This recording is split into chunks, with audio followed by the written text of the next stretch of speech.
Ah,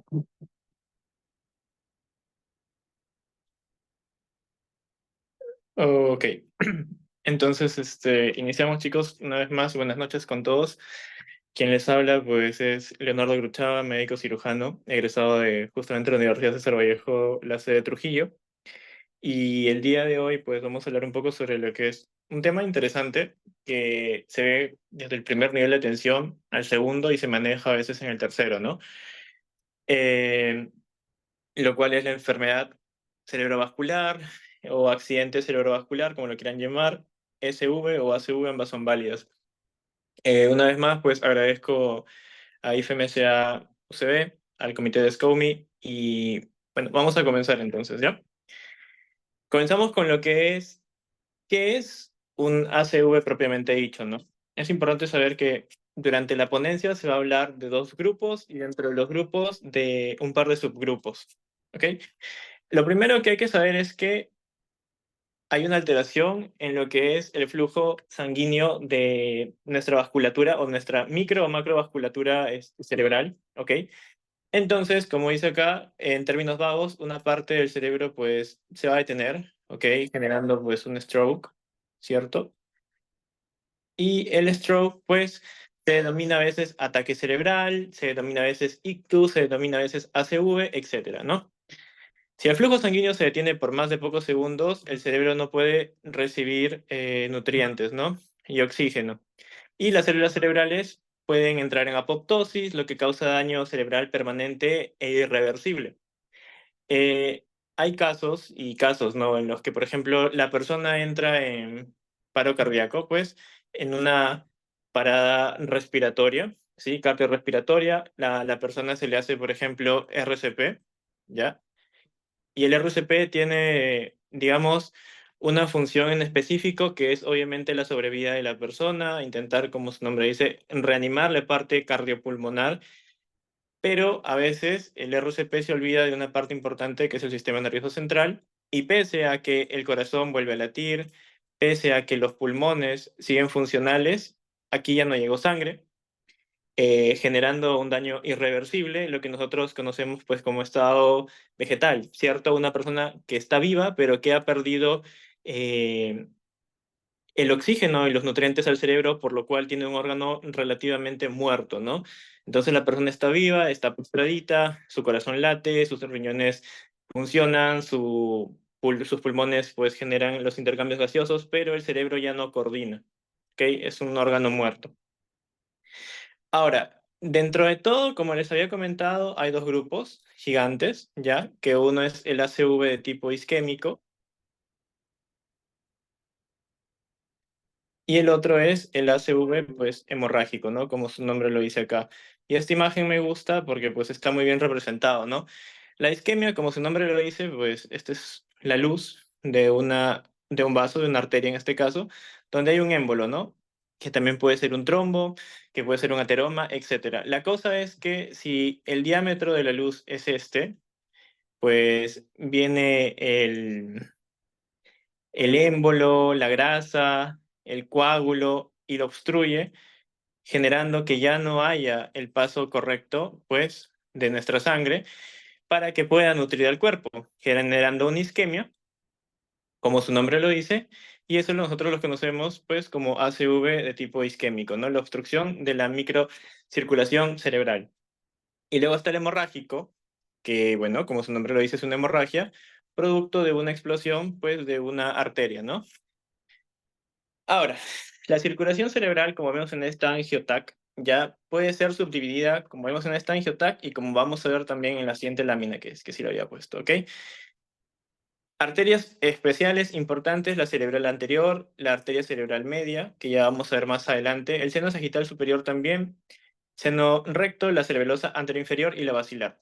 Bueno, de todas estas, en lo que es coyuntura, sí, lo que es la coyuntura de qué tanta relevancia tienen, tenemos sobre todo a las cerebrales, tanto anterior, media y posterior, ¿no? Que es lo que van a dar la eminopsia lateral, contralateral, etcétera, etcétera, que lo vamos a ver un poco más adelante en la clínica.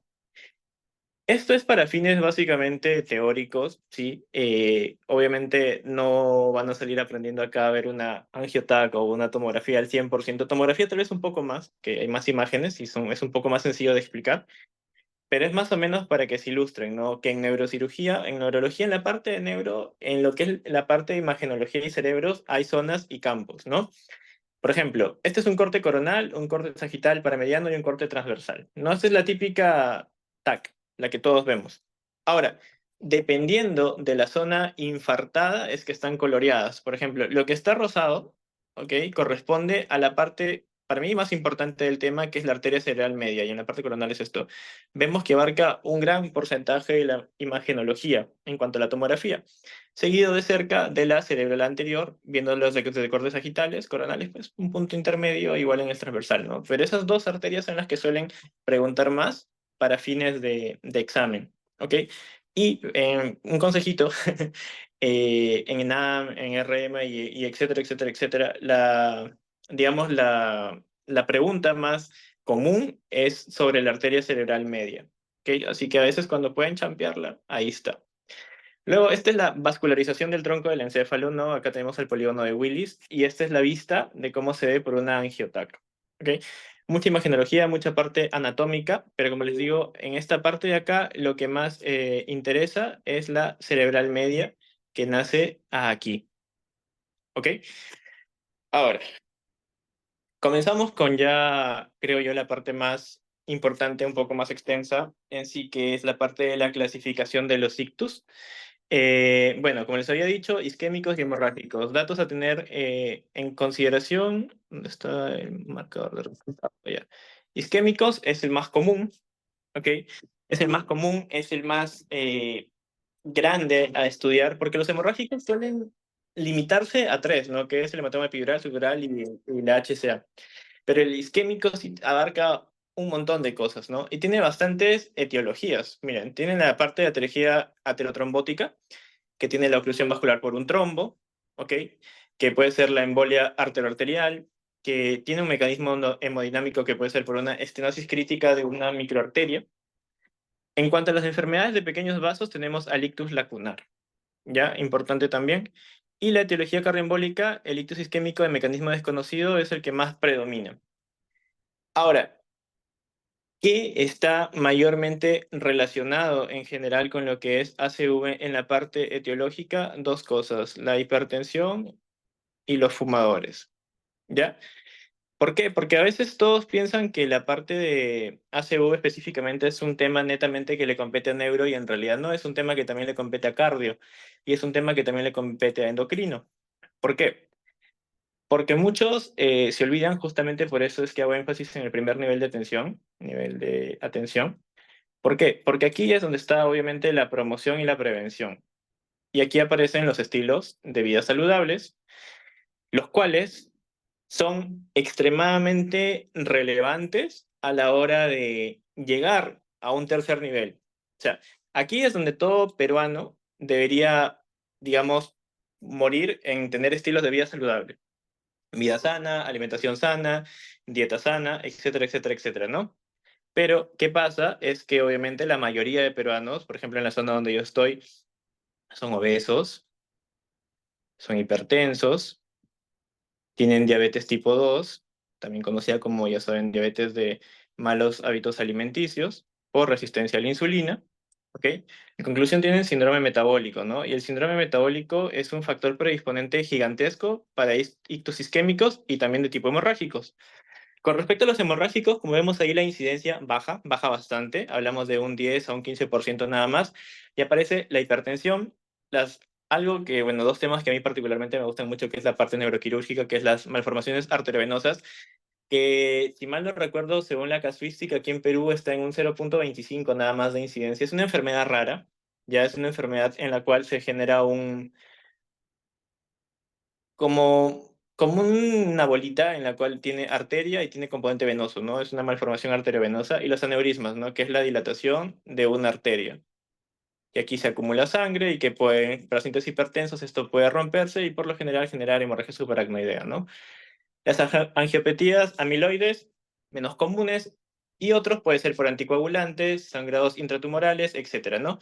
Acá está la hemorragia subaracnoidea, como les había comentado, y el hematoma subdural y epidural. El subdural suele ser habitualmente traumático, el epidural también, ¿ya?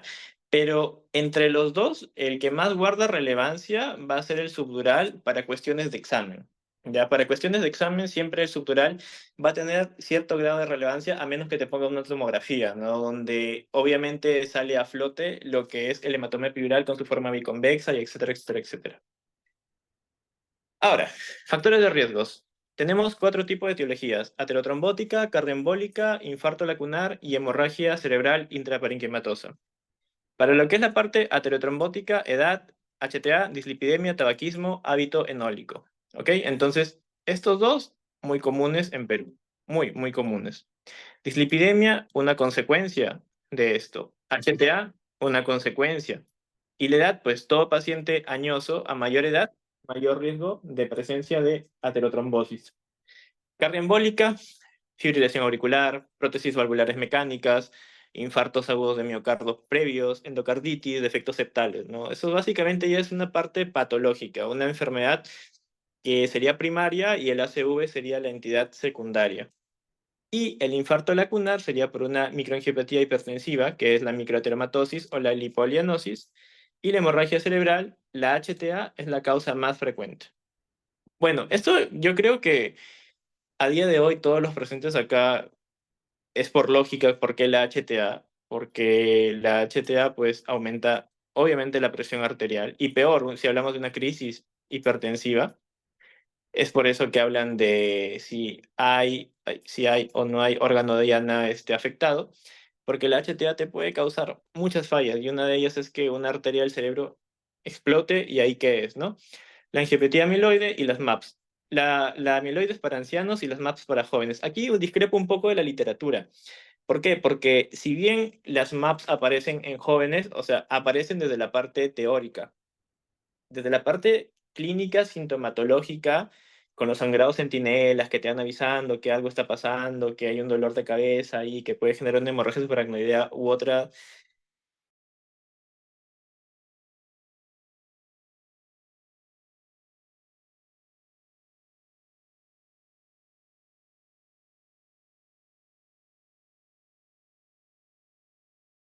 Una persona de 30 puede estar bajo la alcoholemia, en drogas. Leo, ¿podría Dime. repetir un poquito esa parte porque se te fue el audio por un momento?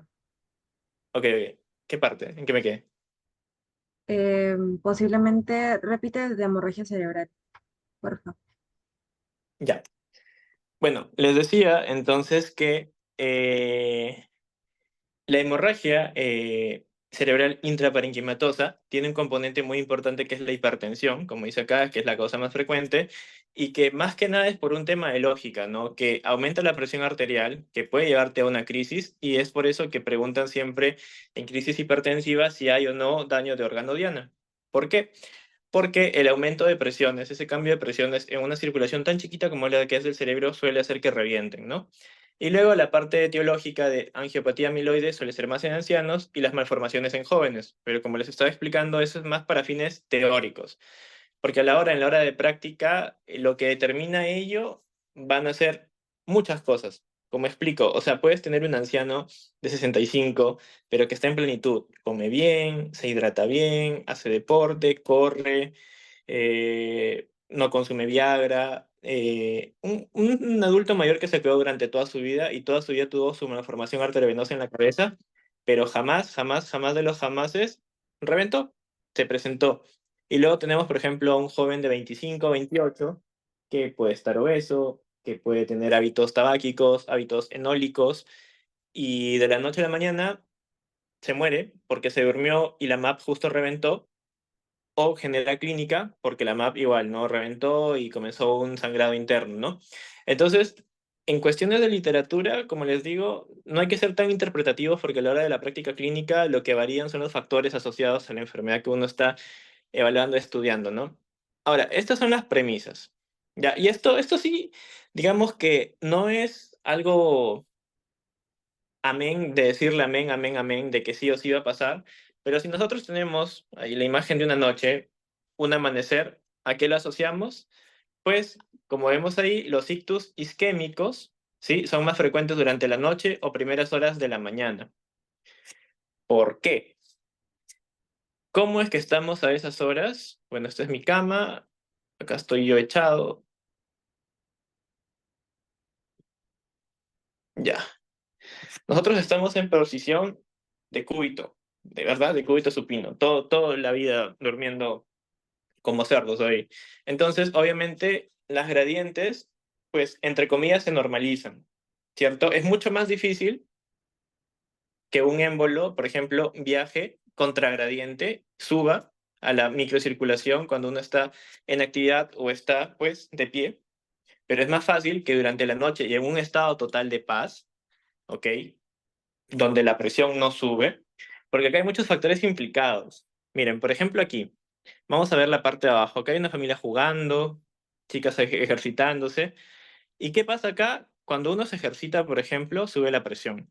Ya, esas son leyes básicas de cardiología.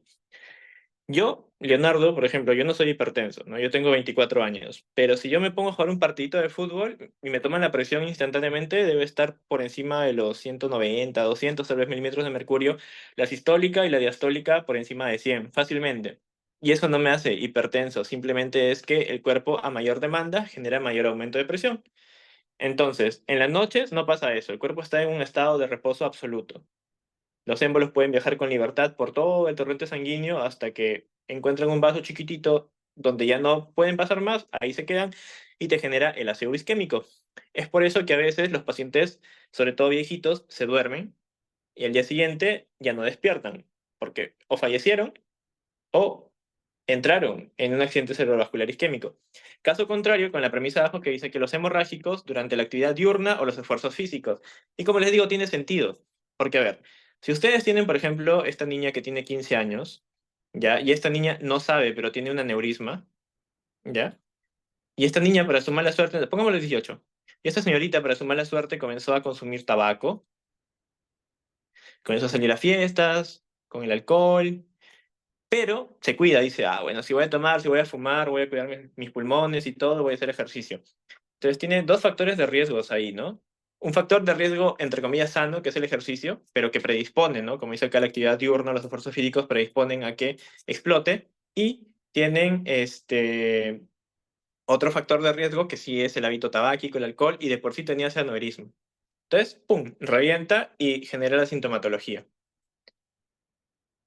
Ahora, esta premisa de acá tenemos un tabaco y tenemos un señor tomándose la presión. ¿Por qué?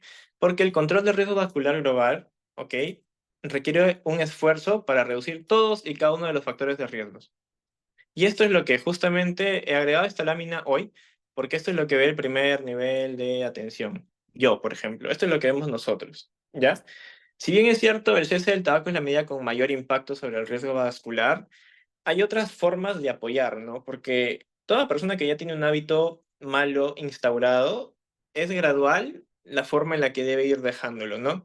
Y nosotros, como médicos, las enfermeras, obstetrices incluso en la parte de planificación familiar y etcétera, en el primer nivel de atención tenemos que basarnos mucho en esto, en apoyar a las personas que sus hábitos sean cada vez más y más y más saludables.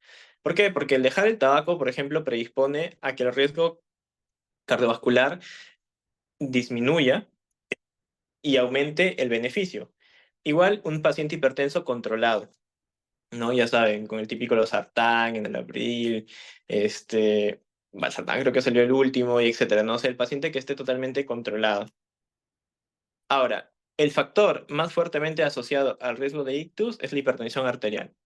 Sea ictus isquémico o sea ictus hemorrágico, el factor más asociado es la HTA y es por eso que nos interesa que los pacientes estén controlados. Y es por eso que, por ejemplo, yo hace poco comenté en mi cuenta de Instagram que a mí me llegó un paciente con 250, 270 sobre 175, 180, casi en 200 los dos.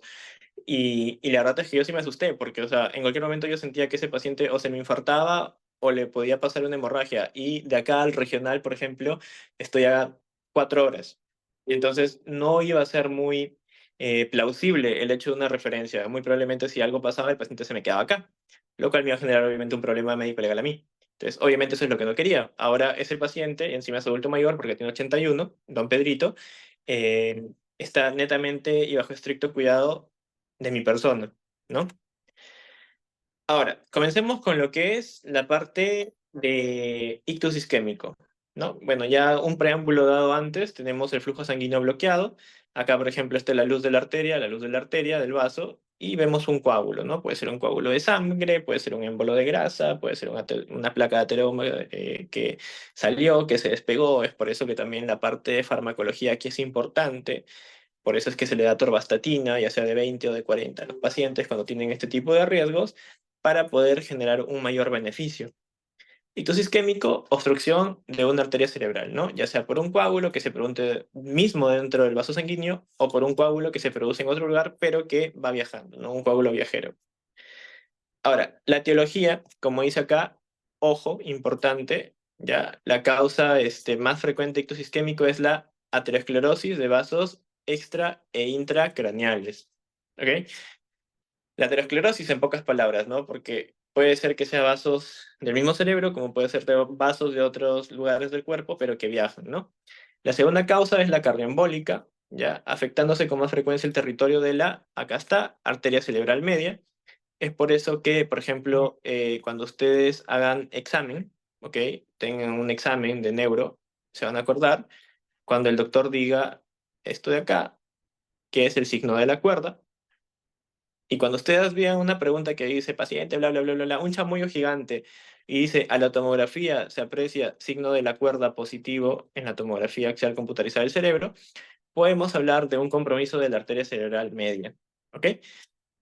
El origen y la localización más frecuente para cada una. Trombosis. Aterosclerosis de arterias tanto extra como intracraneales. Localización más frecuente, carótida interna. En su primera bifurcación y en la segunda sifón carotidio. La embólica, primer causa corazón. eh, la fiebre no reumática y estenosis mitrales. Y mecanismo desconocido, obviamente su nombre lo dice, es un mecanismo desconocido.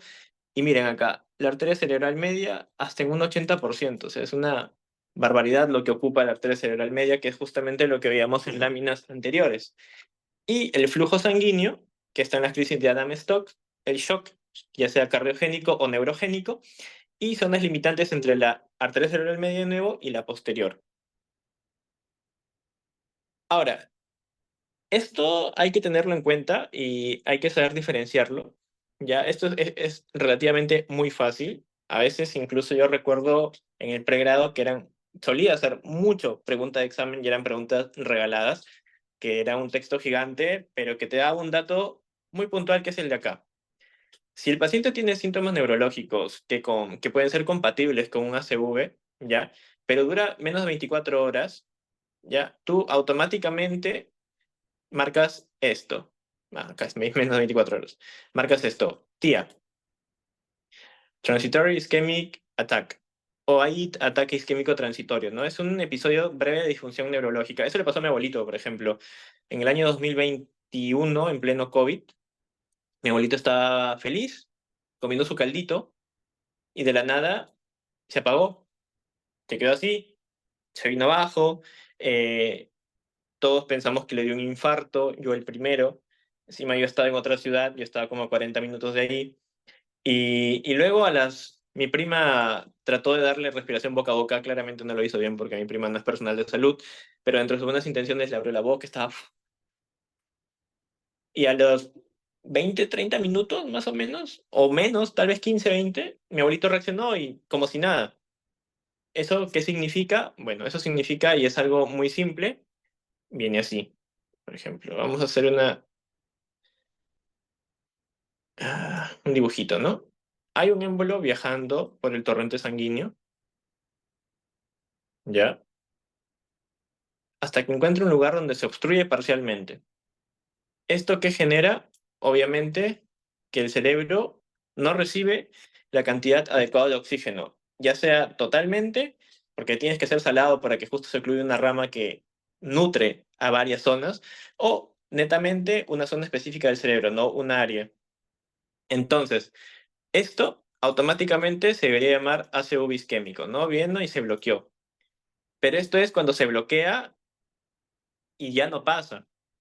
Los días es básicamente eso, pero el vasito se destraba y sigue su curso.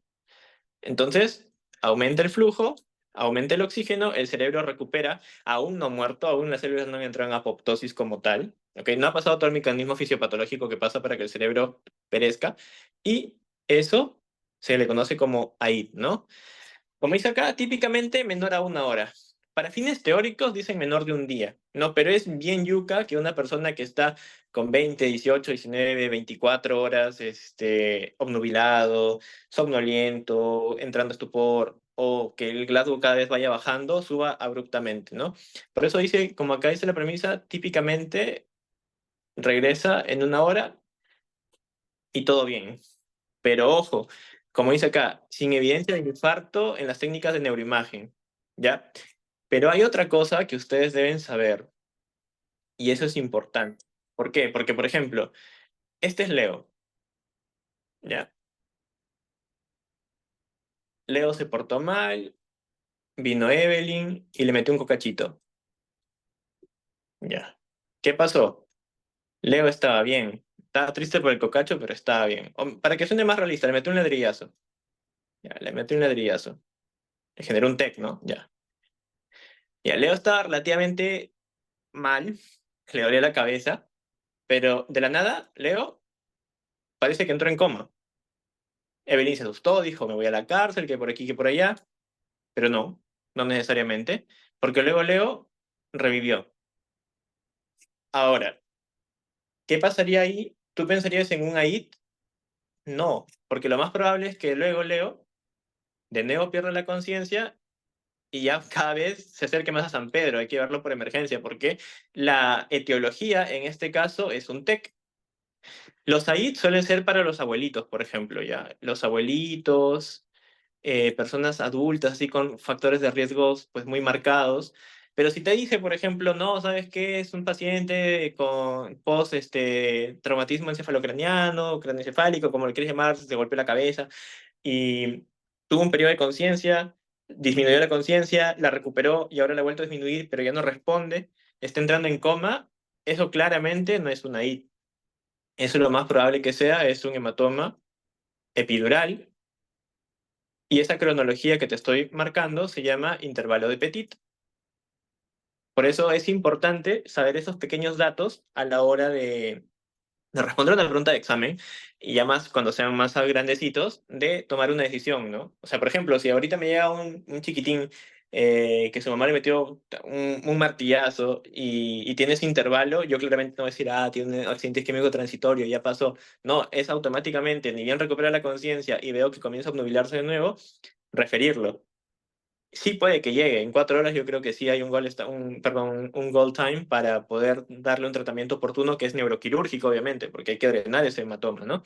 Pero eso ya lo vamos a ver más adelante. Pero es más o menos para que tengan esa comparativa y no se confundan en el momento de responder preguntas.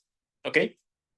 Luego, este es un esquema que es representativo de todos los medidores bioquímicos implicados en la cascada isquémica y su interrelación. Un poco largo, ya, es un poco largo, porque se dice que el ácido isquémico en general tiene un mecanismo fisiopatológico no complejo, pero sí largo, porque es una cascada. O sea, así como la cascada de coagulación, esta es una cascada gigantesca también. La vamos a ir desde el principio. Ya está. Tu vaso, tu trombo, obstruiste, obstruiste. Como les dije, la obstrucción de esto, la sangre que lleva, la sangre lleva oxígeno. Hola, hola. Ya. La sangre lleva oxígeno. Si se obstruye, obviamente disminuye el oxígeno y al disminuir el oxígeno, disminuye el ATP y como hay disminución del ATP, ¿qué genera también? Disminución de la glucosa. Ay, caramba. Y todo esto es ciencias básicas, todo esto es bioca básica, ¿no? Y ni siquiera, o sea, es un poco de lógica en realidad. Creo yo que todo el ser humano en general, médico, no médico, enfermera, no enfermera, etcétera, etcétera, podrá saber que si el flujo de oxígeno se ve alterado, disminuye, perdón, el flujo sanguíneo se ve alterado, disminuye el oxígeno, y tal vez no sepan lo del ATP, lo de la glucosa, pero todos sabemos que no hay sangre, no hay oxígeno. Ahora, ¿qué pasa acá? Genera esto. ¿ya? Disminución de oxígeno y ATP. Esto genera una despolarización, ¿ya? Una despolarización, lo cual genera un aumento de calcio, pero sí un aumento exagerado de calcio. Y este aumento exagerado de calcio genera un feedback negativo que es fosforilación oxidativa, que disminuye aún más el oxígeno. Entonces tienes una disminución de oxígeno gradual que por despolarización y aumento de calcio tiende a disminuir más. Entonces cada vez hay menos y menos y menos oxígeno. Entonces también, regla básica, si no hay oxígeno, la célula muere, ¿no? Y ese proceso nosotros lo conocemos como apoptosis. Ahora, para llegar a la apoptosis todavía hay una cascada grande, ¿no? ¿Por qué? Porque la disminución de oxígeno y de ATP también genera glucólisis anaerobia, ¿ok? Lo cual genera acidosis y incremento de hierro. Ahora, doctor, pero el hierro es bueno, que por aquí, por allá. Obviamente es bueno, pero también genera un aumento excesivo de radicales libres. Ya. Y estos radicales libres es el primer o la primera vía, perdón, para la destrucción celular o necrosis, ¿ok? Entonces, pregunta de examen, por ejemplo, ¿qué genera apoptosis? El aumento excesivo de radicales libres. Pero eso no es todo. ¿Por qué? Porque recuerdan que por acá el calcio está aumentado por lo que eran canales de calcio dependientes de voltaje y los canales de calcio dependientes del receptor generan que las lipasas y las proteasas endonucleasas comiencen a generar esto de acá, ácido araquidónico. ¿Ok? Y el ácido araquidónico que genera obviamente dos cosas, ¿no? La cascada del ácido araquidónico y inflama y genera radicales libres. Los radicales libres, ya hemos dicho por acá que el aumento de ellos genera destrucción y necrosis. Ahora, ¿recuerdan ustedes también que había un tema de despolarización? ¿Ok? De despolarización. Bueno, la despolarización también genera aminas, adrenalina y noradrenalina. ¿Qué son estos? Son vasoconstrictores, ¿verdad? Cuando uno entra en shock, ¿ya? Cuando uno entra en shock, de cualquier tipo, ¿no? A la larga estás perdiendo fluidos. ¿Cuál es el tratamiento de elección? Norepi, norepi, epi, noradrena, adrena, dobuta, etcétera, ¿no? O sea, vasoconstrictores. ¿Por qué? Porque estás perdiendo líquidos por una vasodilatación excesiva. Entonces, si la presión, por ejemplo, está en, no sé, 70/35, estás fatal, estás entrando en un shock, shock, shock, shock, ya estás en shock en realidad. Entonces, aumentamos fluidos con suero, no con suero, con cristaloides es la palabra, cristaloides, y aplicamos de manera endovenosa norepi, epi, adrenalina, lo que tengamos a la mano, ¿no? Lo que tengamos a la mano, ya. Entonces, ¿qué pasa en lo que es el ACV isquémico? Que al despolarizar, mira, la adrenalina y la noradrenalina se activan. Entonces, de por sí, ya tú a algo isquémico le vas a meter vasoconstrictores. El problema pudo haber sido la presión arterial, porque esta es la cascada de un hipertenso, por ejemplo. La presión está volando, genera que el trombo suba, lo ocluye y encima generas mayor adrenalina y noradrenalina, lo cual genera mayor vasoconstricción. Y esa vasoconstricción genera aún mayor aumento de presión arterial. Entonces, estás llevando a una autooxidación, generas radicales libres y generas necrosis y la apoptosis necrosis, ¿no? La despolarización también genera neurotransmisores excitadores, que es el glutamato, y también el aumento de calcio genera lo que es la síntesis del óxido nítrico, ¿no? Y todo al final todo esto se resume en inflamación y en radicales libres, lo cual te lleva a la muerte cerebral, que no es programada, ¿no? Claramente acá no es que las células están viejitas y deciden entrar en apoptosis y comienzan a autodestruirse, no. Esto es una destrucción nociva del propio cuerpo debido a un agente, que en este caso es el trombo, que ha generado una hipoxia a nivel de las células del cerebro. Ahora, esto de acá básicamente es lo mismo. Esto es lo que les había puesto una pregunta de examen, si mal no recuerdo. A ver si recuerdan. Miren, disminuye el flujo sanguíneo, disminuye el oxígeno, disminuye la glucosa, disminuye la fosforilación oxidativa, disminuye el ATP. Hay una falla energética, ¿no? Porque ustedes saben que ATP, que glucosa genera energía en forma ATP. Si no hay glucosa, no hay ATP, entonces falla energética. Hay una despolarización de la bomba de sodio, potasio, TPasa y genera todo lo que ya habíamos mencionado, aminas biogénicas, aminoácidos, que los canales de calcio dependiente de voltaje pues se abran, edema citotóxico y acidosis. Aumenta el calcio, genera radicales libres ya sea por la vía del ácido araquidónico o por la vía de las aminas biogénicas generas daño a las biomoléculas, necrosis apoptosis, muerte celular y daño funcional. En pocas palabras, el cerebro pues muere, ¿no? Tú puedes estar vivo, pero tu cerebrito ya no, entonces te quedas postradito en tu cama en estado vegetal. ¿Ok? Ahora, en cuanto a los tipos, tenemos el ictus isquémico aterotrombótico, ¿no? Acá está la placa aterosclerosis, ¿ya? Se produce por aterosclerosis de los grandes vasos, ya sea por carótidas o arterias vertebrales, ¿ok? Y esto es uno de los más peligrosos porque, miren, por ejemplo acá, corte coronal del cerebro que muestra la arteria cerebral media, ¿no? La bendita arteria cerebral media. Pero, ¿qué pasaría si es más abajo, ¿no? Más abajo, a nivel de carótidas. Ya. Si obstruyes una carótida netamente, directamente el flujo ya no llega a todas las terminaciones y a todas las zonas del cerebro. Entonces, eso ya es aún más peligroso, ¿no? De las arterias vertebrales también, porque esas son los grandes vasos que luego terminan formando el polígono de Willis, ¿ya? Y luego se ocluye un vaso cerebral por un trombo formado localmente o una arteria próxima, ¿no? Que puede ser una embolia ateroarterial. El 10 a 20% están precedidos por un ataque isquémico transitorio, ¿no? Y se producen más en horario nocturno, una vez más el datito. Luego está el ictus lacunar, que también fue pregunta de examen, que podemos ver acá. Ojo, también esto puede ser pregunta en algún momento. Algunos docentes son buena gente y preguntan y te dicen cuál es el método diagnóstico por radioimagen o imagenológico de elección en ictus isquémico. Y todos creo yo que han escuchado que el ATAC es como la vedette en neuro, ¿no? Que el ATAC se usa para todo, o sea, el ATAC en realidad es extremadamente útil, o sea, es espectacular, puedes ver hemorragias, puedes ver zonas de isquemia, pero muy puntualmente, como les digo, con el signo de la cuerda, por ejemplo, puedes ver tumores, puedes ver metástasis, etcétera, etcétera, etcétera, ¿no? Entonces el ATAC es espectacular, pero la TAC por lo general es mucho más sensible cuando es hemorrágico porque detecta la zona de líquido libre, ¿no? Que obviamente es la hemorragia, es la sangre. En un ictus, ¿hay sangre? No. En un ictus hay una arteria que está ocluida y genera esto de acá. A ver, opciones de puntero, acercar. Genera esto de acá, que es lo que acabo de subrayar con rojito, que podemos ver zonas hiperdensas, ¿no?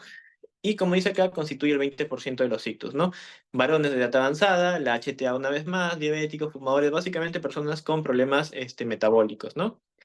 Y un infarto que se produce por oclusión aterotrombótica puede ser en las ramas penetrantes del polígono de Willis o la porción proximal, ¿no? Que es el territorio profundo del encéfalo o trompo.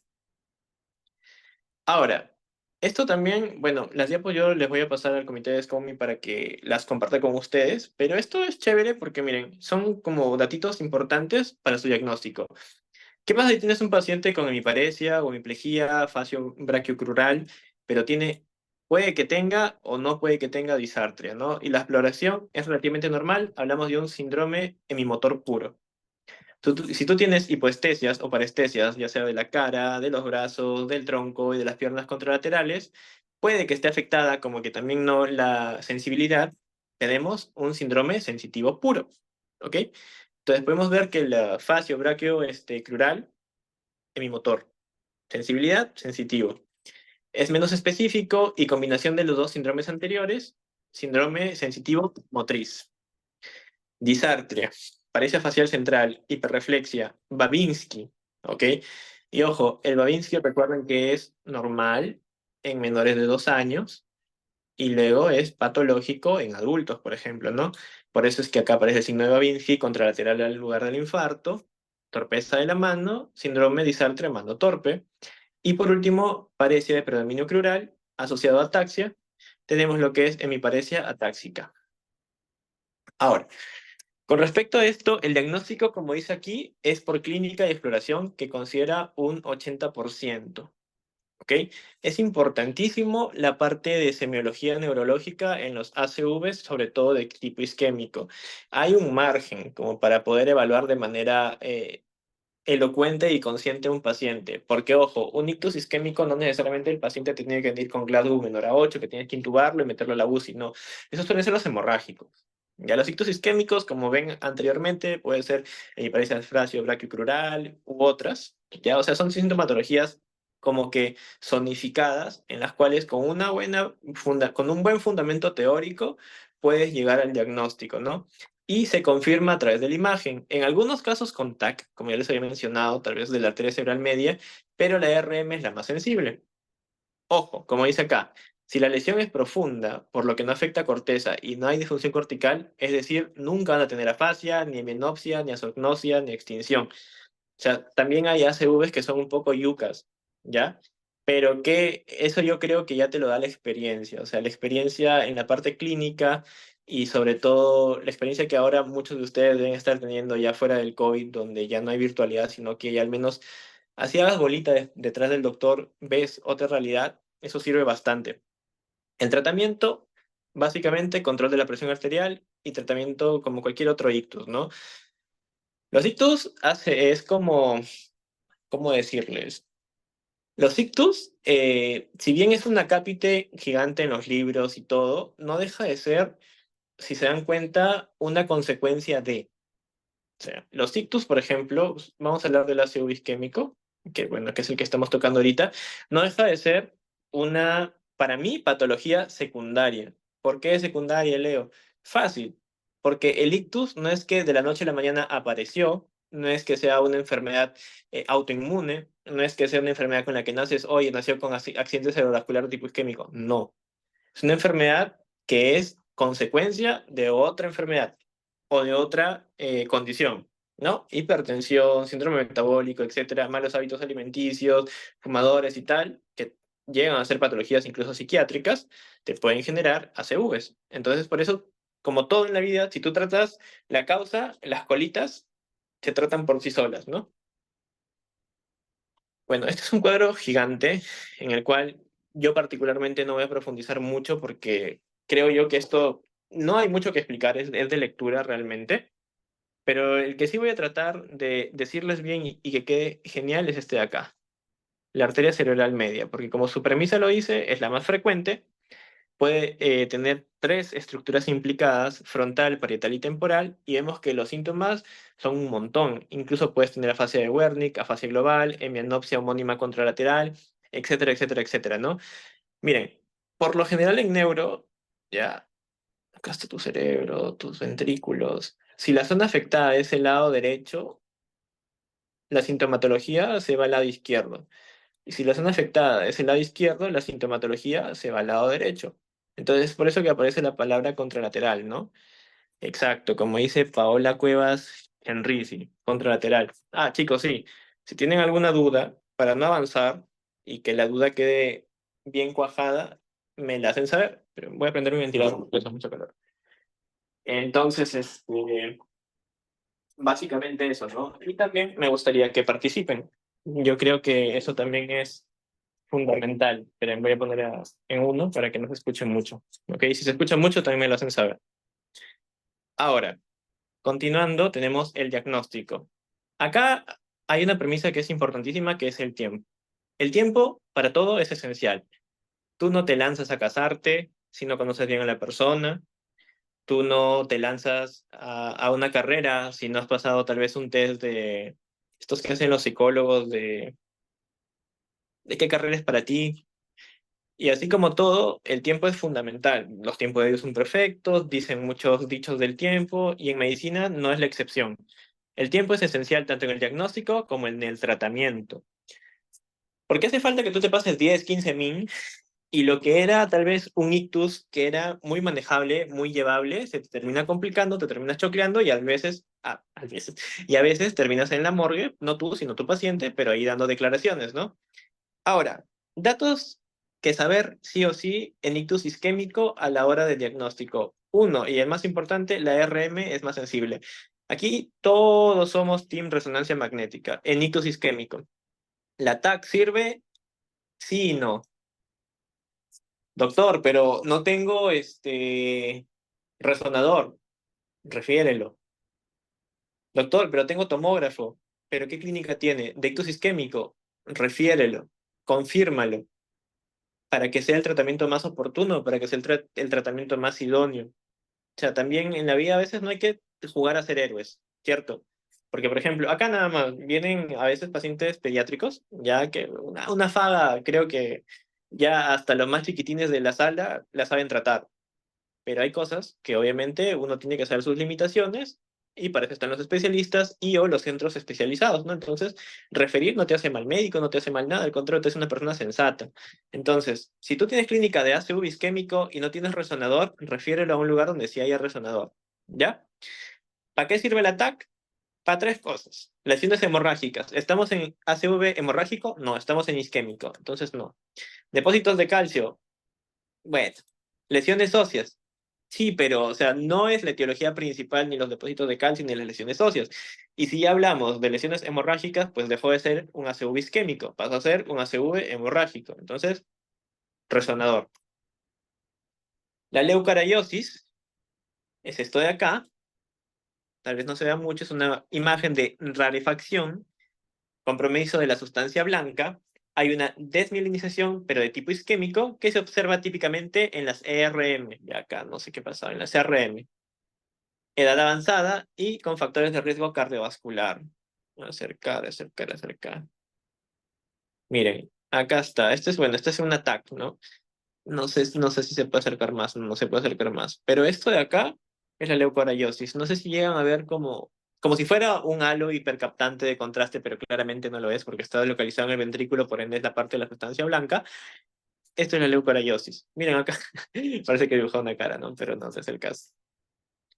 Ahora, con respecto al ataque, se realiza de urgencia, pero miren acá, y esto es importante, esto es fundamental, ¿ya? La ataque sí se puede realizar, pero cuando el diagnóstico es ambiguo y o complejo. La TAC, doctor, ¿sirve para diagnosticar un ACV de tipo isquémico? No. Doctor, pero mire, le explico mi caso clínico. Mi paciente ha venido con una clínica inespecífica, con una clínica... Es más, ni siquiera ha venido con clínica. Mi paciente está en coma, doctor. No sé qué hacer. ¿Qué tienes, hijo, en la... ¿qué imagenología hay? Doctor, solo tenemos radiografía y TAC. Las dos son para irradiar. Vas a irradiarlo para ver si su cráneo está roto, no funciona. La verdad sería una pérdida de tiempo. Así el paciente haya venido con historia clínica de que ha venido tequeado, de que ¡pac! Le ha caído un ladrillazo, el paciente soy yo después de un ladrillazo de Evelyn, no, no, ¿para qué? O sea, vas a ver ahí en la radiografía este es su cráneo, y vas a ir a ver su grieta, pues está rajado. ¿Qué te importa a ti a ver si hay una hemorragia por dentro? Que claramente lo va a ver. Entonces, la TAC sirve para descartar tumores o hemorragias. El ictus isquémico no puede verse hasta pasado las 24 y 48 horas en algunos casos, no en todos.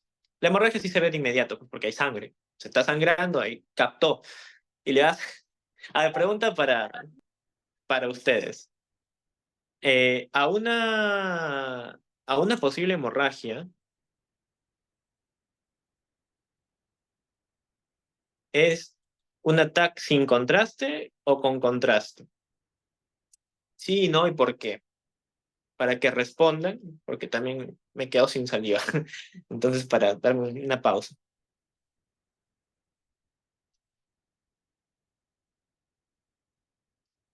Muy bien. Pero yo les he dicho sin o con, pero que me digan por qué. Pero bueno, felicitaciones. A ver, ¿a quién? A Paola, a María Ángeles, a Yasmín, a Dana y a Brian. Porque los cinco han dicho sin. Y obviamente la respuesta es sin. Ahora, ¿pero por qué sin contraste? A ver, sí. Bueno, eso ya es lógica. Ni siquiera hay que ser neurocirujano para saber por qué no le das contraste. Acá tienes tu hemorragia, ¿no? Tu hemorragia. O sea, hay una arteria que se ha roto, ¿no? Acá perdió la continuidad. Mira, acá está la ruptura.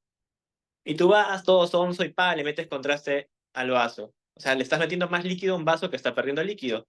Que generas un edema gigante. La línea media, se mueve para allá, se mueve para acá. Al final terminas haciendo una tumoración gigante de agua. Entonces, obviamente por eso no se le pone contraste, ¿no? Generas mayor edema. Ahora, como les decía acá, el TAC, descartar tumores o hemorragias, ¿no? Muy común, paciente, escala de coma de Glasgow 8 o menor a 8, paciente que ya lo intubaron, acá está mi cara, acá está mi boca, acá están mis ojos en X. Aparece mi nariz, hasta mi boca ya. Y estoy intubado, estoy en la UCI. Obviamente acá no hay qué clínica será. No, no tienes clínica, tienes un paciente en coma. Si ya tienes un paciente en coma, hay que descartar. ¿Puede ser un tumor? Claro que puede ser un tumor. Descartamos el tumor. ¿Puede ser una hemorragia? Claro que puede ser una hemorragia. Descartémosla. Ahí sí, la TAC. La TAC sale negativa a ambos. Prácticamente ya tienes el diagnóstico. Lo más probable es que sea un ACV de tipo isquémico. Doctor, ¿lo vuelvo a irradiar con el resonador? Y otra pregunta para ustedes. ¿El resonador irradia? O sea, también es nocivo por la radiación como los rayos X o la tomografía, ¿sí o no? Partamos desde ahí. A ver, ¿qué dice mi chat?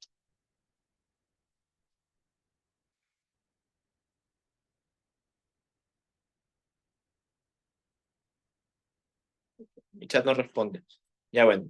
El resonador, ya respondió. Ese es mi chat.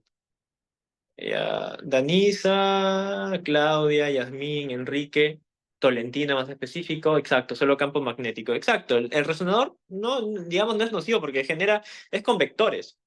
Son campos magnéticos los que permiten ver la imagen. Es por eso que sirve para ver estructuras blandas. Es por eso que, por ejemplo, columna vertebral, también felicitaciones a María Liliana.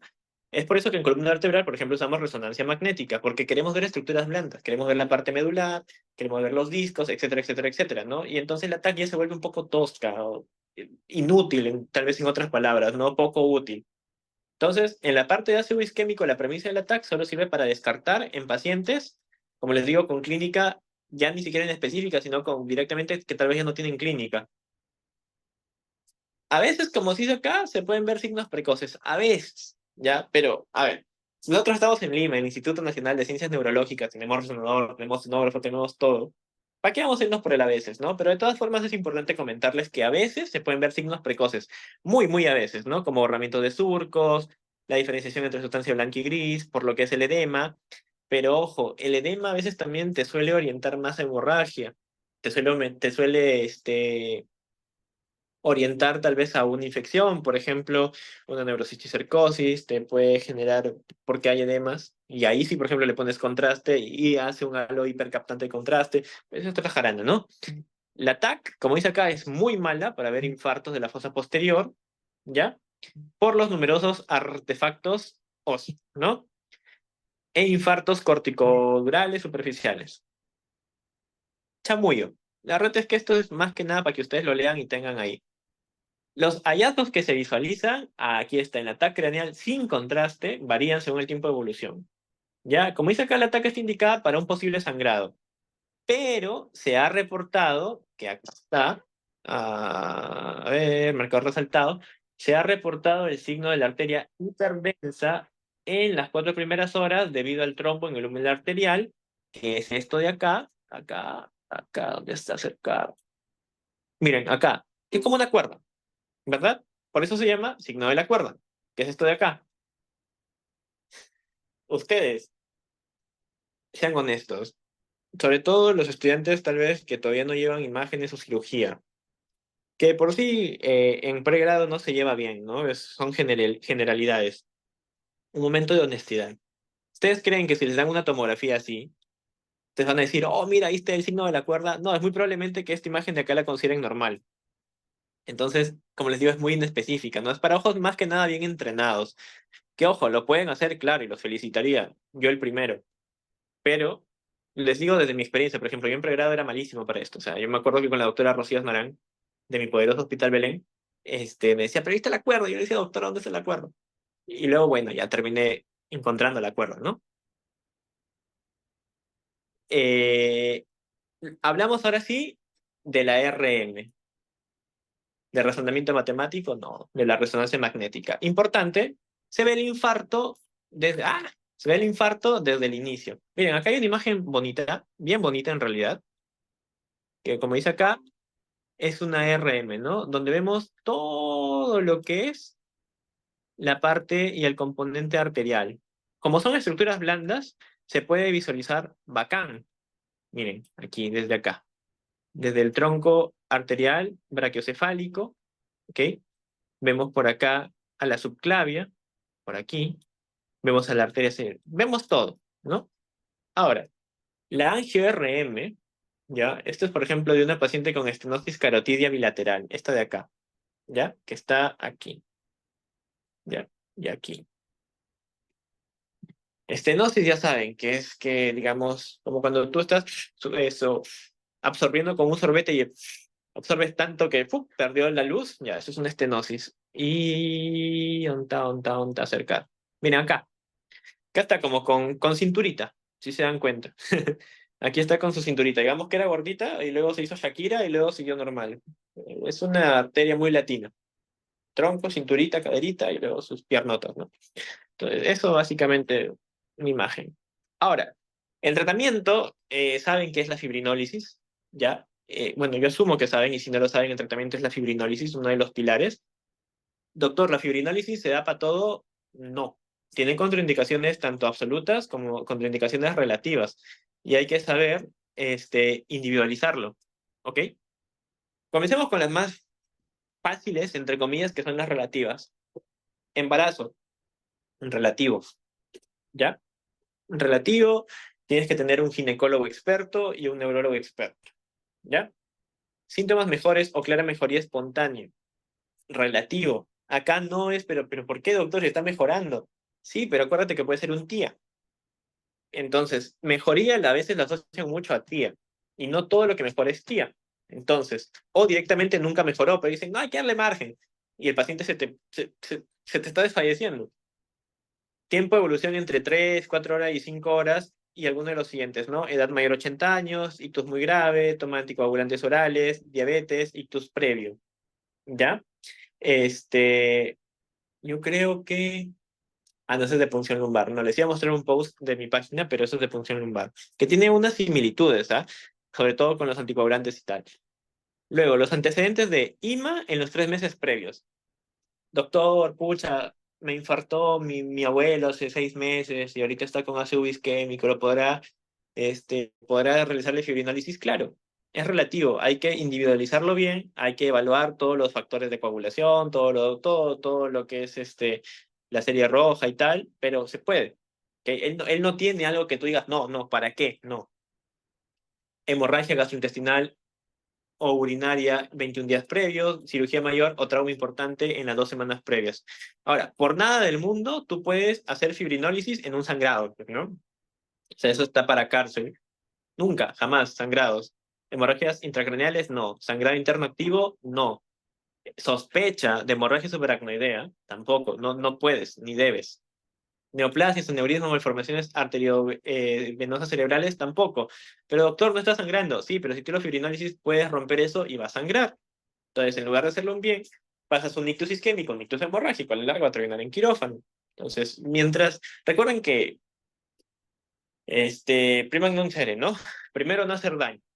Entonces, si tú sabes que tiene una MAP, si tú sabes que está con cáncer, si tú sabes que tiene un aneurisma, ¿para qué le vas a meter a fibrinólisis? Sabes que va a ser contraproducente totalmente.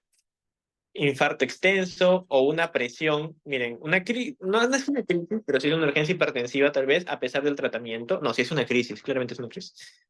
Plaquetopenia menor de 100.000, glucemias menores de 50, o paciente anticoagulado con tiempos de coagulación elevados, ¿no? Por eso les digo que es importante también pedir todo lo que son los factores, ¿no? Son las contraindicaciones en la fibrinólisis. Y ahora entramos a lo que es el ictus hemorrágico, particularmente lo que más me gusta, porque la parte isquémica, si bien trato de explicarlo lo mejor que pueda, aún falta una clase que obviamente hoy día no va a ser el día, pero más adelante ojalá se pueda, de full tratamiento. O sea, solo la escala farmacológica, ¿no? Que son como 18, 22 fármacos aprobados, al menos por el Instituto de Ciencias Neurológicas aquí en Perú. Entonces, eso ya se ve aparte, ¿no? Pero el pilar es la fibrinólisis. Ictus hemorrágico me encanta porque es la parte neuroquirúrgica de esta enfermedad. Como saben, yo quiero ser, pues espero con la bendición de Dios, ser neurocirujano. Entonces, la parte hemorrágica la ve en neurocirugía, pero debido a la interconsulta de medicina interna o de neurología. Ictus hemorrágico suceden espontáneamente en algunos casos, no en todos. Desarrollo rápido, causa muerte del tejido en segundos u horas. Miren, esto de segundos Es lo que reza el manual de neurología, ¿no? Bueno, de una academia de España. Que hay que ser salado para que ya 10 segundos y ya tu cerebro haya muerto. No, tampoco es tan así, ¿no? A no ser que sea una hemorragia extremadamente masiva como la de un balazo, ¿no? ¡Pum! Balazo. Eso claramente no es un accidente cerebrovascular de tipo hemorrágico. Bueno, con las pinzas sí puede ser, sí se puede ser considerado, ¿no? Pero o sea, ya, pues ahí todo es sangre, sangre por doquier, esto parece un, gore, y entonces, obviamente, el paciente se muere, ¿no? Ya, eso sí, pero como les digo, hay que ser muy, muy textuales y muy literales, ¿no? Entonces, lo más sensato aquí es, las horas, ¿no? Las horas. Las horas sí es más realista en todo caso. Puede causar disfunciones neurológicas graves, severas, y también altera la presión arterial. Ahora, la pregunta es, ¿el paciente en un ictus hemorrágico, la presión arterial aumenta o la presión arterial disminuye? ¿Por qué? Pregunta para mi chat. Según yo estoy en Twitter. A ver, pregunta para usted. ¿La presión arterial en un ictus hemorrágico aumenta o disminuye? ¿A o B?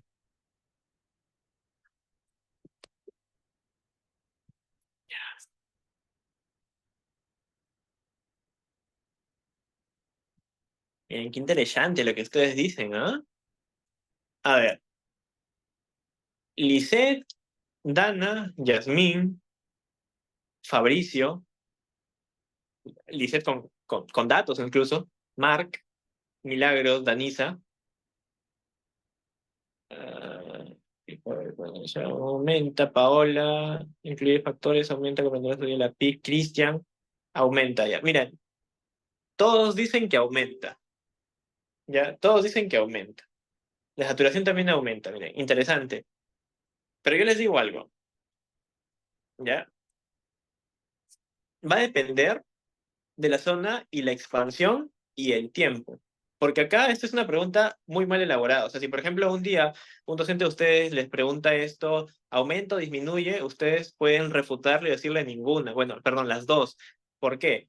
Lo que dicen específicamente, quiero ver quién lo dijo, Solín Fabricio de lo que incluye factores y Lisette Fabiola que dice tenemos que ver, son preguntas tan simples, perdón, son respuestas tan simples, pero muy sensatas en realidad. ¿Por qué?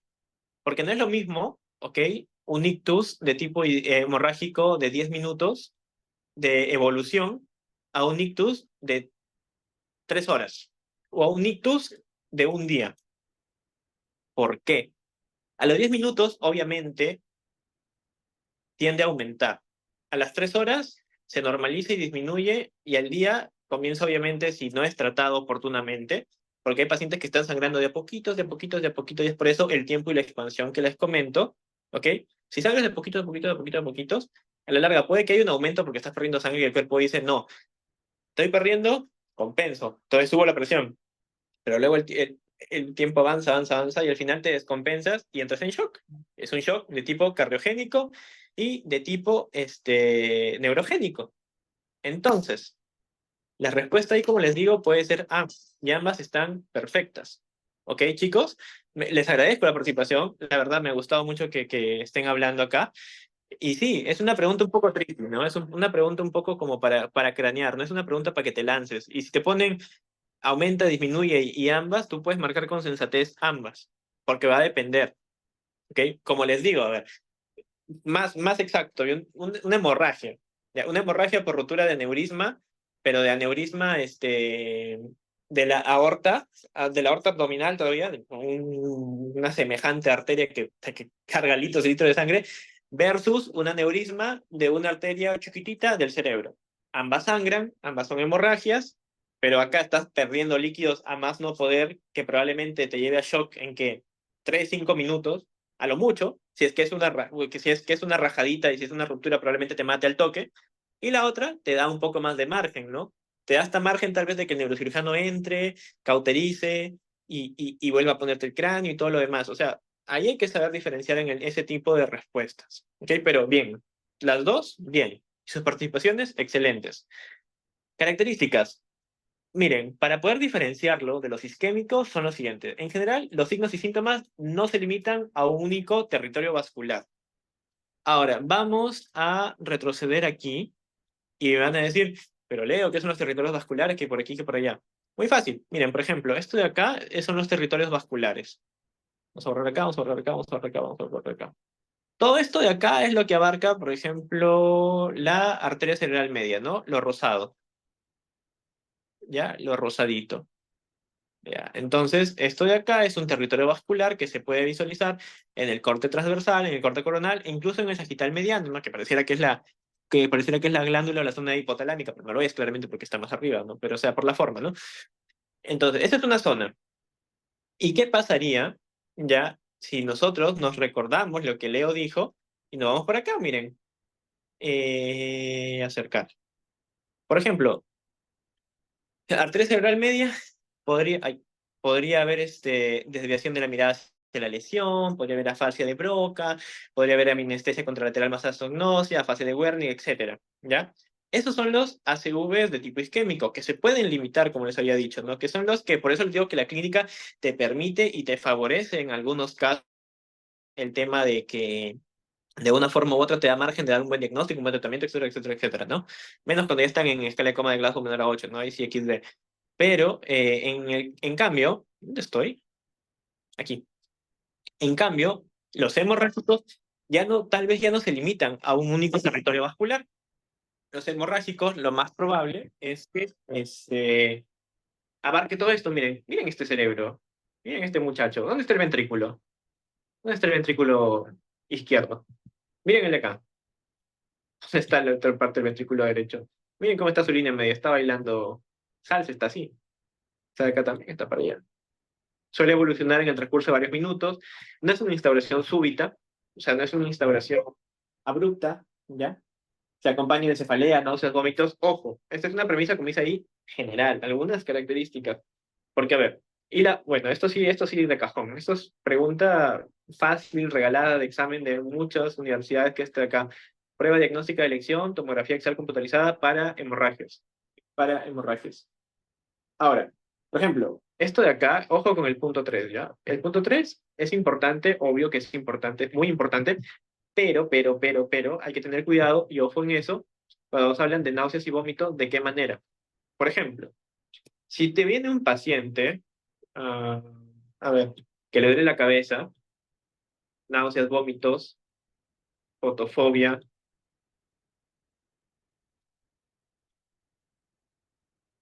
fiebre y rigidez de nuca, ¿qué diagnosticarías tú? ¿Qué diagnosticarías tú?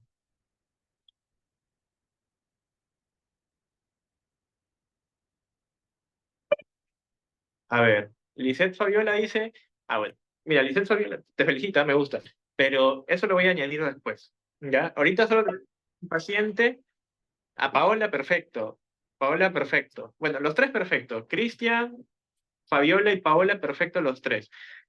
Pero digamos que si tengo que hacer un ranking en respuestas, pongo primero a Paola. ¿Por qué?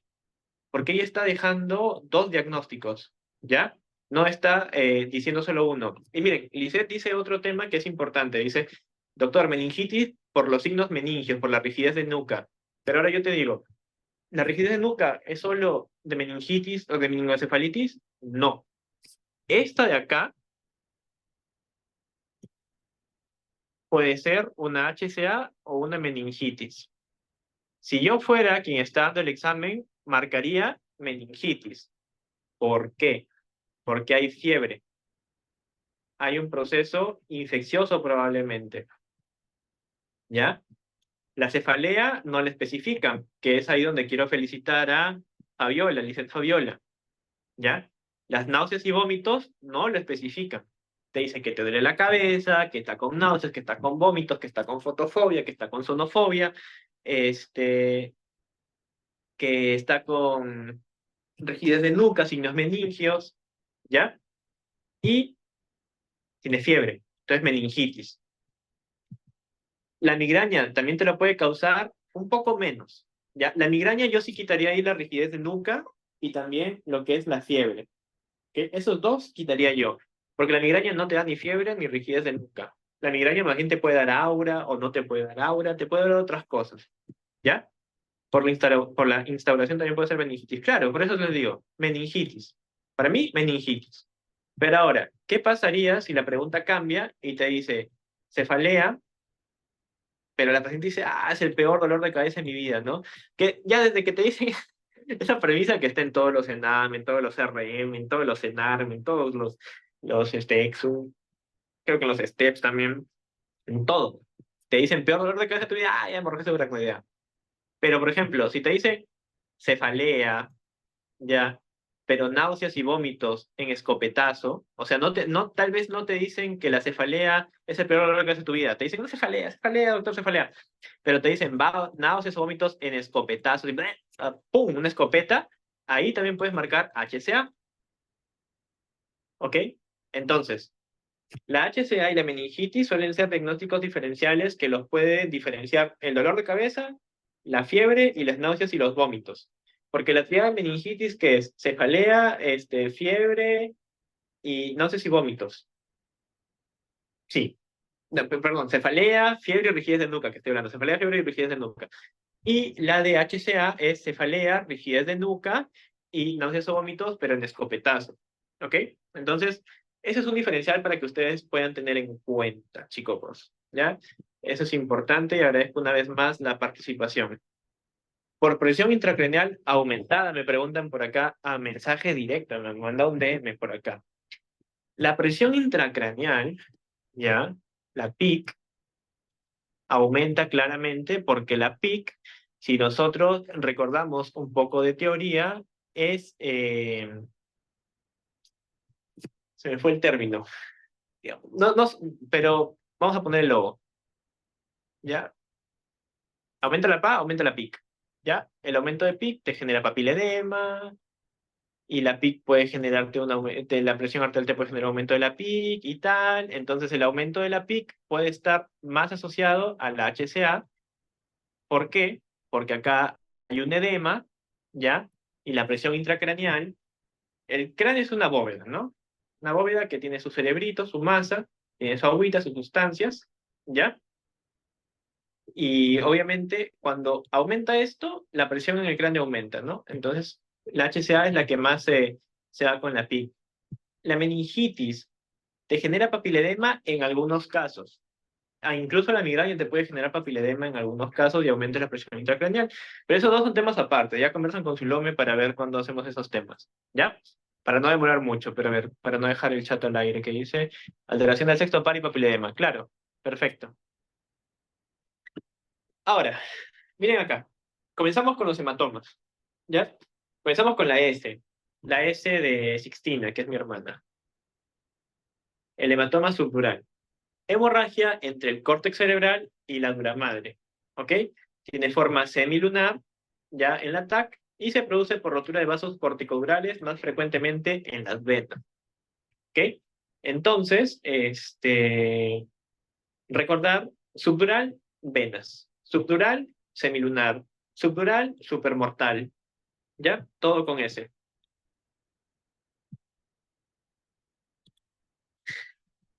El paciente subdural, el hematoma subdural agudo. El paciente está, por lo general, sintomático, ¿ya? Habitualmente a los minutos u horas tras el traumatismo. Acá hablamos ya de traumatismos craneoencefálicos por lo general, ¿ok? La mayoría en estado somnoliento o comatoso desde el TEC, ¿ok? Entonces vemos que es una instauración progresiva, rápida y que puede ser muy peligrosa, ¿ok? Puede haber signos de focalidad neurológica, según la localización y el efecto de masa, con herniación, puede ser de forma transsectorial, y el tratamiento, neurocirugía, craniotomía. Ese es el agudo. Y luego tenemos el crónico. Miren, dice acá que es más frecuente en ancianitos, en diabéticos, en niños y en alcohólicos. ¿Ya? Y eso tiene una lógica, ya que la vamos a explicar más adelante, para estas diapos que son más de lectura, así, de ahí les vamos a hacer un esquema más chévere, ¿ya? Pueden producirse por un traumatismo mínimo o inexistente, o hay un intervalo libre de semanas o meses, ¿ok? Lo más frecuente es que debuten con la cefalea, se le dice cefalea cardinal, ¿ya?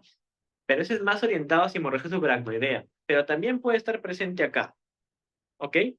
Suelen asociar déficits neurológicos y simular otras entidades como accidentes cerebrovasculares, tumores, demencia, etc. Entonces tienen un montón, tienen ahí la cajita de Pandora abierta, como para decir, puede ser esto, puede ser esto, puede ser esto, Por eso es chévere. El diagnóstico sí se hace por TAC. Y hay lesiones tanto hipodensas, perdón, esto es crónico, solo hipodensas. Hay lesiones hipodensas con forma de semiluna que no respetan las suturas craneales y el tratamiento, evacuación quirúrgica con agujeros, básicamente con una trepanación. ¿Ya? La parte del chamullo, vayamos a las imágenes, que es lo más chévere. Miren, esto de acá, el de aquí, es un hematoma subdural agudo. Vemos aquí una forma, pues, de semiluna, por así decirlo, ¿sí? Una forma semilunar, pero lo vemos blanco, ¿ya? Y cuando algo es blanco en la tomografía, en la parte cerebral, es agua, es líquido, es sangre, ¿ok? Es edema, es líquido, es el estado líquido, es agüita. Entonces, lo blanco se llama hiperdensidad. Entonces, si tú tienes una hiperdensidad en forma semilunar en la TAC, ¿ya? Simplemente es un hematoma subdural, llamas al neurocirujano, en este caso al doctor Cruchaga, y le dices, doctor, ¿sabe qué? O residente Cruchaga, ¿sabe qué? Por favor, para que llame al asistente para operar esto. Y yo, encantado de la vida, te lo voy a aceptar porque lo voy a querer operar yo.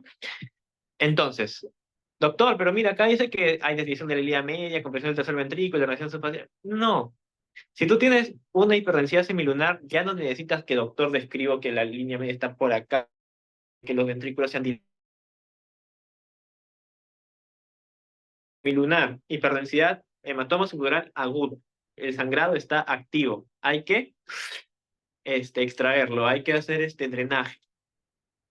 Pero, oye, doctor, pero mire, acá hay una forma semilunar, pero está negro. Ah, si está negro, es un hematoma subdural crónico, pues. Blanco, agudo, hiperdenso. Negro, crónico, hipodenso. ¿Se acabó? Doctor, pero usted acá me ha dicho que esta es una emergencia, que si no se opera se muere. Cierto, eso es cierto, no te he mentido. Pero hay casos, como estos de acá, hay casos donde un anciano ¡puc! Se mete un cabezazo. Un anciano de 85 años se mete un cabezazo. Y eso sabemos que los ancianitos, ya el sistema óseo están descalcificados, que por aquí, que por allá. Entonces, simplemente comienza a sangrar, pero luego forma el coágulo y ya quedó como algo crónico. Pero tú al ataque vas y ahí está, aquí está. Y ahora, oye doctor, pero mire, este ancianito tiene negro hasta acá, ¿no? Todo esto es negro. Pero mire, acá me parece o está blanco. Y mire, del otro lado también, doctor, mire, acá hasta acá es negro. Sí, por eso. Pero acá me parece o es blanco. Sí, es blanco, efectivamente, miren acá. Cercar. Es blanco, aquí. Toda esta zona negra, hasta acá, digamos, es el hematoma subdural. ¿Ya? Desde donde comienza la pantalla, donde está el puntero, hasta lo último, hasta la última esquina, esa forma semilunar perfecta, es el hematoma subdural. Pero doctor, ¿por qué acá está negro o blanco? Pues chicos, si te estoy diciendo que negro es crónico y blanco es agudo, entonces es un crónico que se ha reagudizado. La parte negra está coagulada, pero ha comenzado a sangrar. Y eso sí se opera o se muere, porque es el más peligroso todavía. ¿Ok? Eso es en cuanto a hematomas subdurales. Luego tenemos al amigo EPI. ¿Ya? Y acá hay una mnemotecnia que yo antes usaba, me acuerdo, que es EPI come lentejas. ¿Bien qué es las lentejas, doctor? Te das cuenta, tiene una forma biconvexa. En algunos casos te dicen forma de lenteja, otra forma de limón. Bueno, yo de limón no le veo nada. Otros dicen que parece un ojo. Yo la verdad no le veo forma de ojo. Mejor biconvexa, simplemente biconvexa. No tiene, acá es muy fácil, chicos. Tiene forma semilunar, subdural. No tiene forma semilunar, pero hay sangre epidural. No, doctor, pero está por acá. Entonces no es ni subdural ni epidural, pues es una hemorragia intracerebral intraparenquimatosa que puede ser subaracnoidea, que tienes que sacar tu escala de Fisher u otra cosa, ¿no? Ya, ese es otro tema. ¿Ok? Entonces, epi come lentejas. ¿Ya? Hematoma epidural. Hemorragia Recuerden, la anterior era entre lo que era el cerebro y la dura madre. Ahora es entre la dura madre, pero el cráneo. O sea, por fuera, digámoslo así, ¿no? Con forma de lente biconvexa en la TAC, ¿ok? Con forma de lente biconvexa en la TAC, que habitualmente se produce por rotura de esto de acá. Esto también suele ser pregunta de examen. Incluso cuando yo di el ENAM, me vino, que es la arteria meningia media. ¿Ok? La arteria meningia media es la que, la que digamos es la etiología más común en los hematomas epidurales. Se asocia a fractura de escama del temporal, bueno, eso ya es chamullo. Aquí, así como de atrás les decía, hiperdensidad epidural, acá biconvexo, forma lenticular, forma de lenteja, lente, forma de ojo, blanco, se acabó, es epidural, no hay mucho que darle, y ya, y fin del tema. Ya. Bueno, esto de acá lo vamos a hacer de una manera más didáctica, ¿ya? Vamos a agregar acá, le dice pantalla en blanco. ¿O qué? Pantalla, acá está. Pantalla en negro. ¿Ya? Y esto lo vamos a hacer así. Y esto lo vamos a hacer así. Y acá vamos a poner la S. Y acá sí vamos a poner epidural. Acá vamos a poner una TAC. Y acá vamos a poner otra TAC. Acá está tu línea media. Acá está tu línea media. Acá está tu ventrículo. Acá está tu ventrículo, tu ventrículo, tu ventrículo. Si aparece por acá así, epidural. El epidural forma biconvexa. El epidural, arteria. ¿Qué arteria en específico? Arteria meningia media. ¿Ok? La arteria meningia media. ¿Dónde se encuentra? Entre el cráneo y la dura madre. ¿Es peligroso? Sí, sí es peligroso. Un dato que no les he puesto ahí, pero que sí les comenté al inicio, era el intervalo de quién. ¿Alguien se acuerda cómo se llamaba ese intervalo? En el epidural, cuando hablábamos del tía, que esto, que el otro, tiene nombre de pan, así como esos panes chiquitos creo que se dan en las fiestas así. ¿Recuerdan cómo se llamaba ese intervalo? Bacán. Daniel, Jazmín, dicen intervalo de Petit. Sí, intervalo de Petit. Intervalo de Petit, ya saben, hay conciencia, no hay conciencia, recupera la conciencia y la conciencia se acabó. Nada, nada, nada más que darle. Se acabó. ¿Ok? ¿Qué más de decir del epidural? ¿Mortal? Sí. ¿Pero es muy mortal? No. ¿Es más mortal cuál? El subdural. Entonces, del epidural yo creo que estamos bien. Por otro lado, el subdural tiene su forma semilunar. Ok, semilunar. Y acá, ¿por qué pongo la S sola? Porque miren, subdural se escribe con S. Forma semilunar se escribe con S. Y supermortal se escribe con S.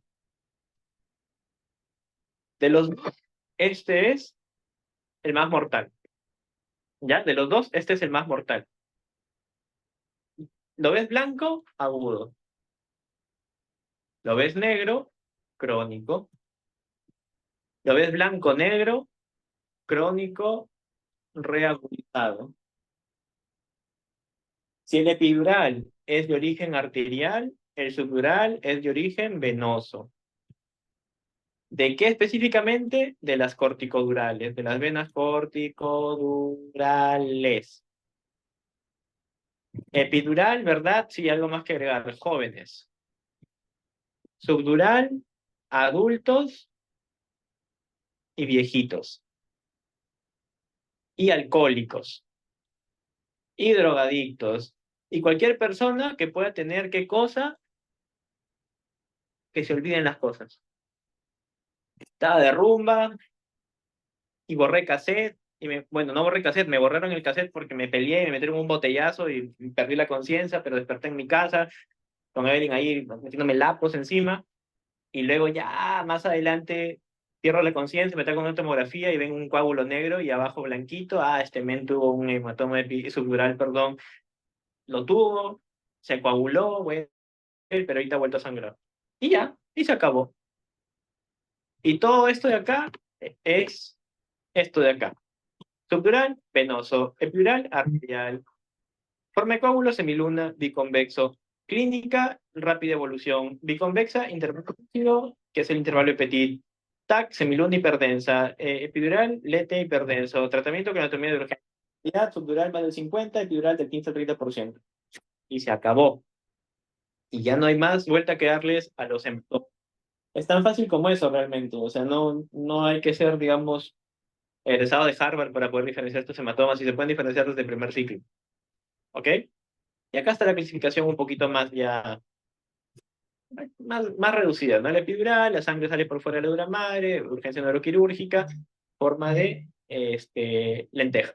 Subdural, forma semilunar, se rompe una vena, mayor cantidad de tiempo para la formación del, bueno, el hematoma, la sangre transcurre pero por debajo de la dura madre. Y la subaracnoidea, que es esto de acá, aquí está, aquí está, aquí está. Salida de sangre, pues al espacio subaracnoideo, ¿no? Puede ser traumático o por hipertensión intracraneal, siendo las causas más comunes estos dos temas que también se dan aparte, que me encantan, que es aneurismas y malformaciones arteriovenosas. Hemorragia intraparenquimatosa es el tipo más frecuente de hemorragia o no traumático. Y aquí la hipertensión ya es tal, ¿ya? La hipertensión genera la rotura de pequeñas malformaciones o puede generarte la angiopatía meloide o los tumores. Los tumores ya, mire, ustedes saben que todo tumor te hace sangrar, o sea, eso es de ley, pero eso ya no es algo de neuro, o sea, no es como que, wow, pucha, estoy estudiando neuro y solo los tumores de neuro sangran, no, eso es falso, sangran todos los tumores. Entonces sangran los tumores en el colon, los tumores en el recto, sangran los tumores en los ovarios, en el cerebro, en la tiroides, en donde sea, sangran, los tumores son sangrantes. Incluso la sangre es un signo cardinal de que puede haber una tumor. Entonces, no hay nada en específico. Ahora, ¿cuál es la hemorragia intracerebral hipertensiva? ¿Cuál es la más frecuente? Esta de acá. Las hemorragias intraparenquimatosas, ¿no? ¿Ya? Y este va a ir al revés. Primero tiene que hacer la imagen. Esta imagen de aquí son los microneurismas de Charcot-Bouchard, ¿ya? Y están localizados en las pequeñas arterias penetrantes, es decir, vasos afectados de lipovielenosis. Eso ya es un tema un poco más de la residencia, ¿no? Ya no hay mucho que tocar acá. La química sí es algo brusco, siempre actividad física, cefalea, vómitos, deterioro progresivo y rápido, puede ser en minutos, del nivel de conciencia.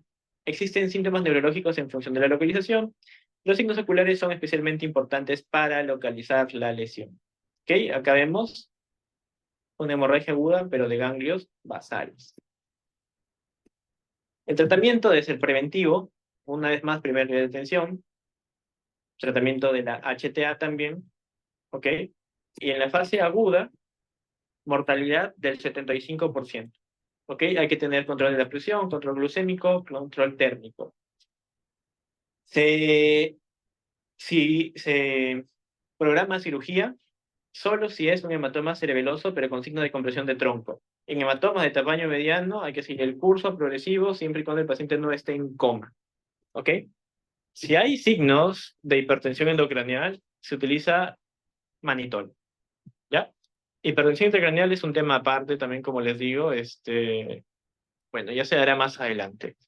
No utilizar corticosteroides en el edema, por favor, ni por isquemia, ni por hemorragia, los corticoides están contraindicados, ¿ya? Y bueno, el tratamiento quirúrgico está, como ya habíamos mencionado, para hemorragias cerebelosas que presenten deterioro neurológico, comprensión del tronco cerebral, edocefalia. Y ahora, esta es la localización y clínica de la hemorragia hipertensiva. Miren, puede ser en el putamen, que es la más frecuente, en el tálamo, en el puente y en el cerebelo.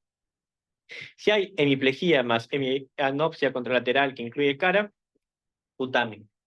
¿Ya? Si hay hemiplegia más hemianopsia contralateral que incluye cara, más síndrome talámico, pues tálamo.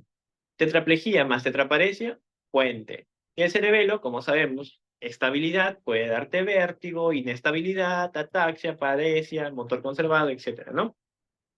Y también aparece, bueno, de todos estos datos de los signos oculares, el nistagmo, que es nistagmo cerebelo, de cajón. ¿Ok? Bueno, este es un tema, este es chévere, miren. Bueno, este tema es grande, pero acá al menos se menciona. que, miren, acá vemos componente arterial y acá componente venoso. Pero doctor, no están separados, están juntos, exacto. Se manifiestan con cefalea, crisis epilépticas, hemorragias, generalmente intraparénquima. Puede ser menos explosiva que la ruptura, obviamente, un aneurisma, y el peligro de ruptura es cercano al 20%. Si bien la incidencia es menor, el 0,25, yo estoy casi seguro que es 0,25, si esto se rompe hay un 20% de que se puede volver a romper, si no se emboliza o si no se resecciona. Son las MAPS, las malformaciones arteriovenosas. Un tema chévere. Aquí la RM obviamente es mejor que la TAC y la angiografía es de elección. Pregunta de examen, que por aquí, que por allá. El doctor esto dice cuál es el tratamiento, el diagnóstico de elección para malformaciones arteriovenosas, la angiografía. ¿Ok? Una información aquí, se ve así. En la TAC sí se puede ver como una maraña, ¿ya? Y aquí también se ve una maraña. Esa era la palabra, maraña. Y bueno, por último tenemos la hemorragia subaracnoidea, como dice acá, básicamente es presencia de sangre en el espacio subaracnoideo, ¿no? Ya no está limitado, no que entre la dura madre y el cerebro, o no que entre el cráneo y la dura madre, no, directamente ya está en el cuerpo del cerebro, ¿no? En el espacio subaracnoideo. La causa más frecuente de HCA, ¿cuál es? Los traumatismos. Causa más frecuente de HCA espontánea, rotura de aneurismas saculares. Y otras causas, puede ser rotura de una MAP, puede ser aneurismas micóticos, que puede haber émbolos sépticos, puede ser aneurismas fusiformes, ¿ya? Bueno, esta es una imagen en la cual se ve, bueno, obviamente sin contraste, la hemorragia subaracnoidea masiva, ¿no? Vemos aquí. Es una araña incluso, ¿no?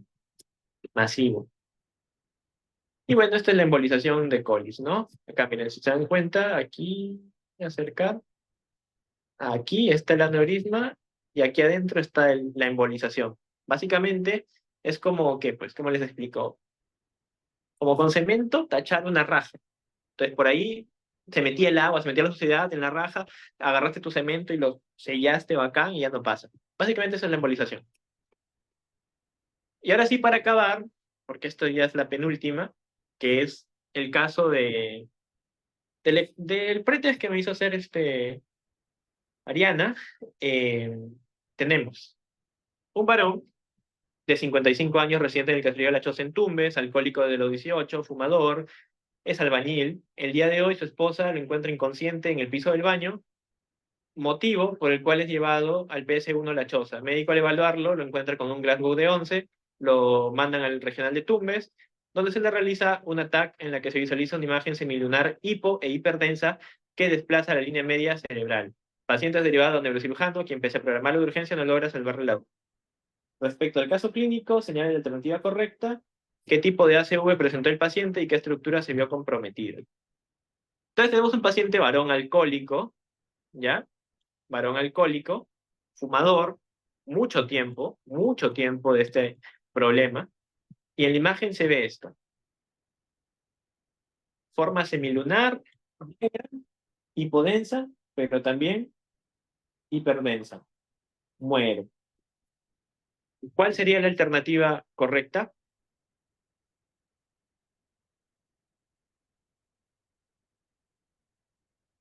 Y ya con esto acabamos, culminamos todo.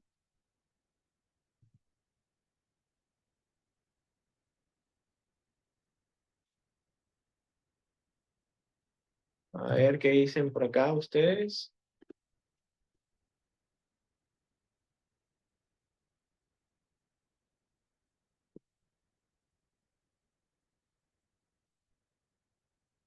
Mi Valentina dice C, Cristian dice C. Ok, en efecto.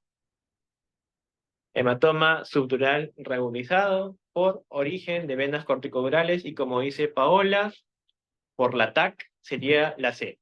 Por la TAC, por la clínica, por la historia, por todo es la C en realidad, chicos. ¿Ok?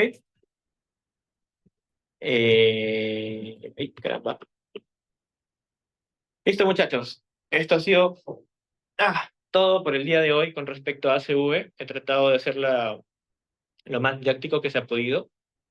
Y nada, cualquier duda me la pueden escribir por el chat, me la pueden escribir por mi Instagram también. Y nada, una vez más agradecerles pues por la compañía, por estar atentos, por participar, por todo realmente. A mí me gusta mucho la parte académica y nada, de una forma u otra, cualquier cosa, estamos por aquí. Cuídense chicos, muchas gracias. Ok, listo. ¿Alguien tiene dudas? Ahora sí ya pueden activar micrófonos, ya sí, levantando la mano, si es que alguien tuviera una duda. Ah, verdad. Leo, para el póster va a haber una pregunta clave. ¿Cuál quieres que sea? Palabra clave. Hematoma. Ya. En unos momentos voy a estar pasando el test.